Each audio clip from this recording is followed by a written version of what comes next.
এবারে দর্শকদের পাঠানো প্রশ্নগুলো আমি আপনাকে করছি। ১ নম্বর প্রশ্ন যে তারাবির নামাজ এটা কি সুন্নত নাকি এটা ফরজ? এটা কি কেউ মিস করতে পারে? এই প্রশ্নের ব্যাপারে যদি বলতে হয় যে এই তারাবি অথবা কিয়ামুল লাইল রমজান মাসে এটা কি ফরজ নাকি সুন্নত, এ ব্যাপারে আগেও বলেছি। আমাদের নবী মুহাম্মদ সাল্লাল্লাহু আলাইহি ওয়াসাল্লাম বলেছেন, এটা আছে সহিহ বুখারীতে খণ্ড নম্বর ৩ বুক অব তারাবি হাদিস নম্বর 2012। এখানে বলা হয়েছে যে মুহাম্মদ সাল্লাল্লাহু আলাইহি ওয়াসাল্লাম রমজান মাসে মসজিদে কিয়ামুল লাইল পড়লেন আর লোকজনও তার সাথে পড়ল। পরের দিন খবর ছড়ালো, সেদিন নবী আসলেন আর পুরো মসজিদে ভরা লোক। তৃতীয় দিনেও অনেক মানুষ, আর চতুর্থ দিনে যদিও মসজিদে অনেক লোক, নবী ইচ্ছে করেই সেদিন মসজিদে এলেন না কিয়ামুল লাইল আদায় করার জন্য। তারপর ফজরের নামাজের সময় নবী বললেন, এমন না যে আমি জানতাম না মসজিদে অনেক লোক আছে, তবে আমি ইচ্ছে করে আসিনি, কারণ আমি চাই না রমজানে কিয়ামুল লাইল তোমাদের জন্য ফরজ করা হোক। তাহলে এই হাদিস থেকে আমরা জানতে পারি যে এই নামাজ ফরজ না।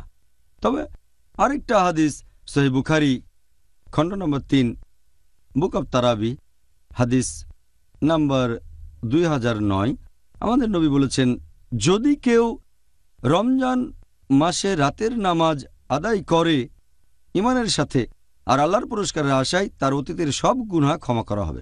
এই হাদিসের ভিত্তিতে আমরা জানতে পারি যদিও এটা ফরজ না, তবে খুবই গুরুত্বপূর্ণ সুন্নত, সুন্নতে মুআক্কাদা। তার মানে নবীর যে সুন্নত গুরুত্বের সাথে সুপারিশ করা হয়েছে, যদিও এটা ফরজ না, এটা সুন্নতে মুআক্কাদা, খুবই গুরুত্বপূর্ণ একটা সুন্নত। কোনো মুসলিমেরই এটা মিস করা উচিত না, যদি না আসলেই তেমন কোনো কারণ থাকে। যতদূর সম্ভব এটা আদায় করাই উচিত আল্লাহর কাছ থেকে পুরস্কারের আশায়, তাহলে আগের সব গুনাহ ক্ষমা করা হবে। জাযাকাল্লাহ খায়ের। এবার দর্শকদের পাঠানো প্রশ্ন, অনেক ইমাম তারা খুব দ্রুত কোরআন পাঠ করেন তারাবির নামাজের সময়, তার মানে কিয়ামুল লাইল। এছাড়াও তারা খুব দ্রুত রুকু আর সিজদা করে, এতে করে জামাতে থাকা অনেকের জন্য নামাজ পড়াটা খুব কঠিন হয়ে যায়। এভাবে নামাজ পড়ার কোনো অনুমতি কি আছে?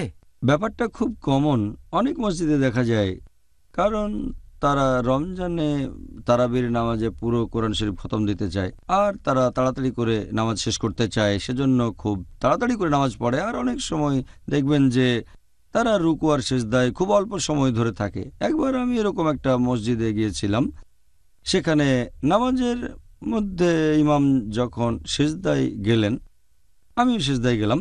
তিনি একবার উঠে আরেকবার সিজদা দিলেন। আমার প্রথম সিজদা শেষ আর ইমামের দ্বিতীয় সিজদা তখন। আল্লাহু আকবার। এখন এটা ঠিক না ভুল? এটা উল্লেখ আছে সহিহ বুখারীতে খণ্ড নম্বর 1 বুক অব সালাহ হাদিস নম্বর 757। একবার আমাদের নবী মসজিদের ভেতরে গেলেন, আর এক লোক নবীকে অনুসরণ করল। তারপর নামাজ পড়া শেষ হলে সেই লোক নবীকে সালাম দিল, আসসালামু আলাইকুম। নবী তাকে উত্তর দিয়ে তারপর বললেন, তুমি আবার নামাজ পড়ো, কারণ তুমি নামাজ পড়নি। সেই লোক আবার নামাজ পড়ে নবীর কাছে ফিরে আসলো। নবী তখন বললেন, তুমি আবার নামাজ পড়ো, তুমি নামাজ পড়নি। সেই লোক তৃতীয়বারের মতো নামাজ আদায় করলো, তারপর নবীর কাছে আসলো। নবী আবারও বললেন, যাও নামাজ পড়ো, কারণ তুমি নামাজ পড়নি, তৃতীয়বার। তখন সেই লোক বলল, এর চেয়ে ভালো করে আমি নামাজ পড়তে পারবো না, হে রাসূল, আমাকে শেখান কিভাবে পড়ব। তখন নবী তাকে বললেন যে তুমি তাকবীর দেওয়ার পরে দাঁড়ানো অবস্থায় বিভিন্ন সূরা পড়বে পবিত্র কোরআন থেকে, যেগুলো অন্তর থেকে জানো, কোরআনের যে সূরাগুলো তুমি জানো সেগুলো পড়বে।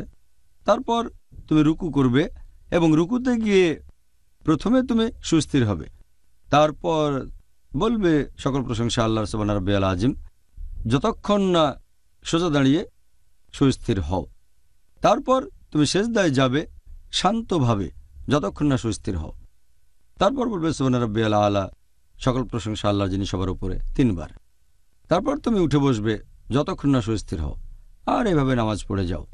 তার মানে এই পজিশনগুলো, রুকু, তারপর সিজদা, তারপর রুকু থেকে যখন উঠবেন আর 2 সিজদার মাঝখানে আপনি থাকবেন সুস্থির হয়ে।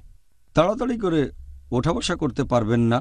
যদি এমন করেন, ধরে নেওয়া হবে আপনার নামাজ কবুল হয়নি, যেন আপনি নামাজই পড়েননি। তাহলে যদি তাড়াতাড়ি করে তারাবির নামাজ পড়েন, রুকু সিজদা বা খুব তাড়াতাড়ি, ধরে নেওয়া হবে আপনি নামাজ পড়েননি।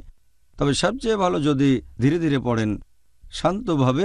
যদি মনে করেন 20 রাকাত পড়তে আপনি পারবেন না, তাহলে 8 রাকাত পড়েন, তবে সেটা শান্তভাবে, সুস্থির হয়ে আর ধীরে ধীরে পড়বেন। সবচেয়ে ভালো সুস্থির হয়ে ধীরে ধীরে আর লম্বা সময় ধরে।